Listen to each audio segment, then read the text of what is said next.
few minutes today talking to you a little bit about our Smart Grid City project in Boulder, Colorado.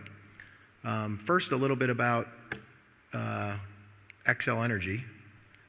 We operate in 8 states. The largest 2 jurisdictions that we operate in is Colorado and Minnesota.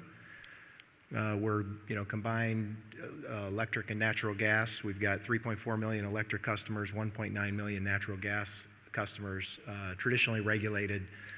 We are the largest wind service provider in the country, and we're, I think, like 7th or 8th largest in solar provider. So what is Smart Grid City? Basically, what we had decided to do is we wanted to approach, and every utility is doing it differently, as Joel pointed out. But one of the things that we thought we would do is we would approach it, let's do a pilot, soup to nuts. So we looked at several different cities across our footprint, tried to identify what the right size was for us to execute this test, and we selected Boulder, Colorado.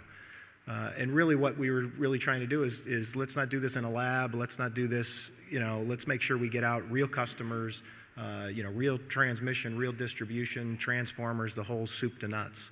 And what we were looking for across that was, clearly, as you see here, reliability.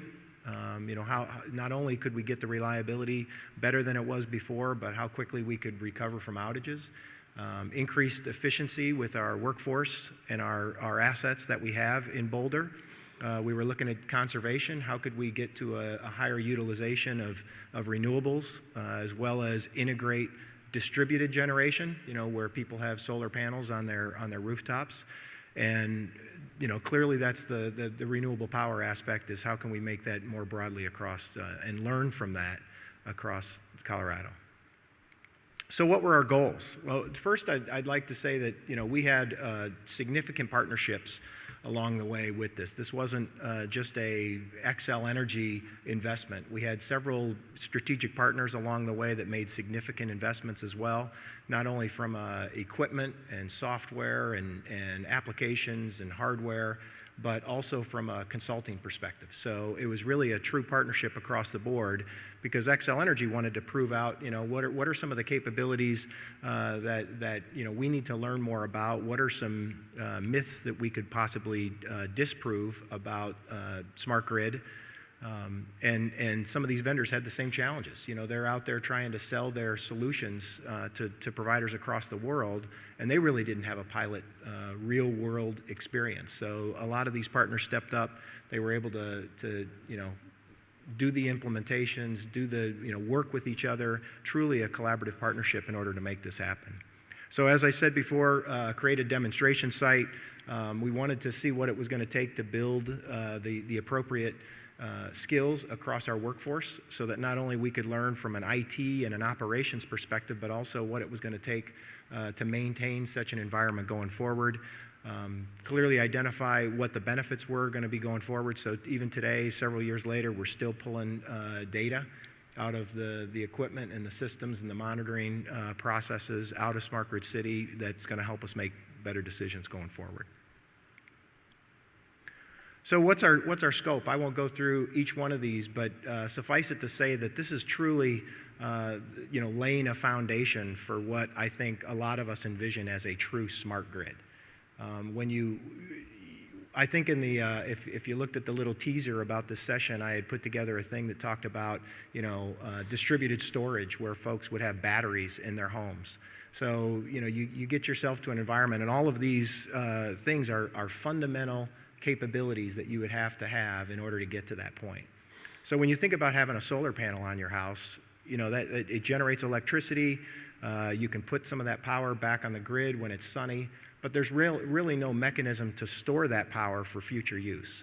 And I think that's where I think one of the cornerstones of smart grid is going to be, and the energy industry in general, is around battery technology.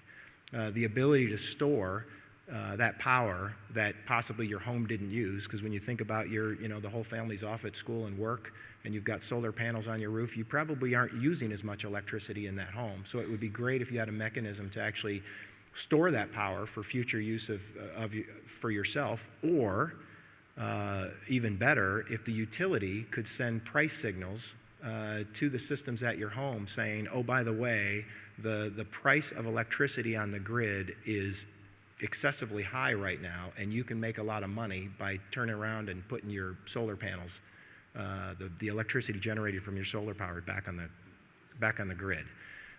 If the price signals from the utility indicate that there's actually a low market price for electricity, you'll turn around and you'll drive that solar power energy into the battery storage. And when you think about combining a hybrid plug-in electric vehicle, well, those have batteries too. So why can't that battery be charged if it's sitting in your garage and later at night discharged to power your home through the night? But a lot of these things from a scope perspective is all the types of things that we would have to establish in order to truly make a lot of those capabilities possible. So it's things like, you know, identifying how do you integrate distributed storage or distributed generation back into the grid? How do you view that as a source of energy? Because at the end of the day, that's what it is. It's not, you know, it's a distributed power plant, and it's coming from lots of different sources. And part of the things that were in our scope was identifying how we can integrate that with the rest of the grid. So when you look at across the board, we had several challenges, and we kind of grouped those in three areas. You had distribution, a lot of your operational challenges. You had significant IT challenges, both from a scale perspective, the different, you know, some of the data that you were collecting you had never collected before. Obviously, security was a concern. As Joel was pointing out, it needed to be, because of, you know, everything being interconnected. It would be much easier if you didn't have the appropriate security things in place in order to you know, really go out and do some bad things to your grid.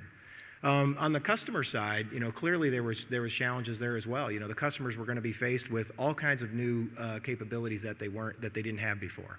So, you know, that's one of the things when you operate in a regulated utility, the customers aren't used to choice very often.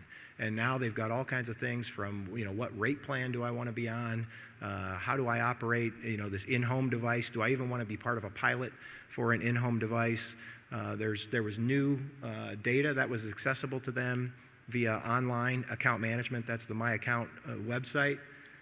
So there was all kinds of new capabilities that customers needed to be trained on, educated on, and ultimately have to make choices about.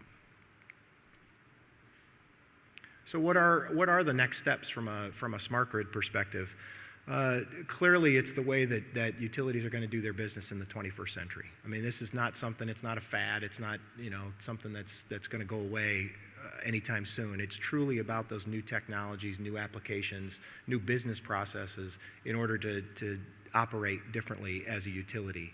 And every utility is going to get there differently. Some utilities, as Joel was referring to, are starting with smart meters. But when you look at true smart grid, it's a much broader capability than just the meter. It truly is a lot of information about, it's managing the data, about smart transformers, it's managing the information about smart capacitor banks. When you think about a capacitor bank, utilities used to be able to put one of those up on a pole and pretty much forget about it for 30 years. I mean, that was it. You install it, you plug it in, and away it goes. And now when you think about that same device, it looks more like a server. So it needs to have security patches put on it on a regular basis. It has data being pushed in and out of that device many times a second. And so it's not the kind of, you know, it's truly that convergence of information technology and operations technology that's going to be a challenge for all of us. And that's just one example of how those devices and those systems are so much different in a smart grid world. And it's you know, changing our environment forever. The reward to risk profile clearly starts to move towards the customer. I was talking about it earlier when you look at the customer choice that's involved. And the customer now is not just, you know, hey, this is my electric bill and I can either pay it online or send them a check in the mail. There's a lot more now that the customer has choice over. They've got a lot more capability around monitoring their electric usage, better information about what the peaks look like, as well as, you know, what rate plan works best for my family.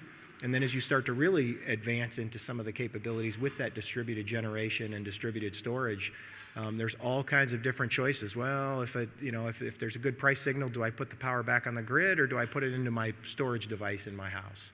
So there's, when you look at how the capabilities around smart grid continues to advance, it's really all about how involved the customer wants to get in that equation. IT and the grid will be increasingly intermixed. I was talking about that with the capacitor banks and the IT, OT, operation technology convergence. That's obviously significant for both the operations groups as well as the IT groups. And clearly security needs to be taken in from the very beginning. I think this was one of our big learning takeaways from Smart Grid City. We really got our partners together early on, and that was one of the first discussions we had, was how we're going to secure some of these devices. And I think that was one of the areas that I think we grew the most, was coming out of a laboratory. Because when you look in a lab, security is something that, hey, I'm in a lab environment, it's pretty isolated.